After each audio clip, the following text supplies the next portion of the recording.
ଆଜି ପୁରା ଠକାମିରେ ପଡ଼ିଗଲି। ଆଜି ସକାଳେ ଆମର ରିଙ୍ଗ ଲାଇଟ୍ ଷ୍ଟାଣ୍ଡରେ କିଛି ଗଡ଼ବଡ଼ି ଥିଲା। ମୁଁ ବସି ତାର ସର୍ଜରୀ କରୁଥିଲି। ବହୁତ ସମୟ ଲାଗିଲା ଠିକ୍ କରିବା ପାଇଁ। ଏପଟେ ମର୍ଣ୍ଣିଂ ସେସନ୍ ଷ୍ଟାର୍ଟ ହେଇଗଲା। ମୁଁ ତରବର ହେଇ ଠିକ୍ କରୁଥାଏ।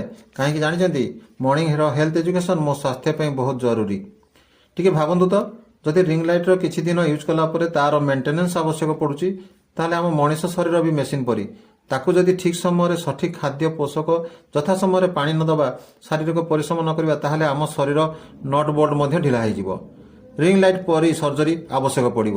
ଠିକ୍ କହିଲି ନା?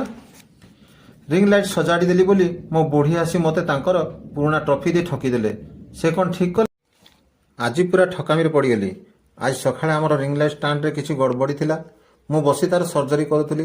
ବହୁତ ସମୟ ଲାଗିଲା ଠିକ୍ କରିବା ପାଇଁ। ଏପଟେ ମର୍ଣ୍ଣିଂ ସେସନ୍ ଷ୍ଟାର୍ଟ ହେଇଗଲା। ମୁଁ ତରବର ହେଇ ଠିକ୍ କରୁଥାଏ। କାହିଁକି ଜାଣିଛନ୍ତି, ମର୍ଣ୍ଣିଂର ହେଲ୍ଥ ଏଜୁକେସନ୍ ମୋ ସ୍ୱାସ୍ଥ୍ୟ ପାଇଁ ବହୁତ ଜରୁରୀ। ଟିକେ ଭାବନ୍ତୁ ତ, ଯଦି ରିଙ୍ଗ ଲାଇଟ୍ର କିଛି ଦିନ ୟୁଜ୍ କଲା ପରେ ତାର ମେଣ୍ଟେନାନ୍ସ ଆବଶ୍ୟକ ପଡ଼ୁଛି, ତାହେଲେ ଆମ ମଣିଷ ଶରୀର ବି ମେସିନ୍ ପରି।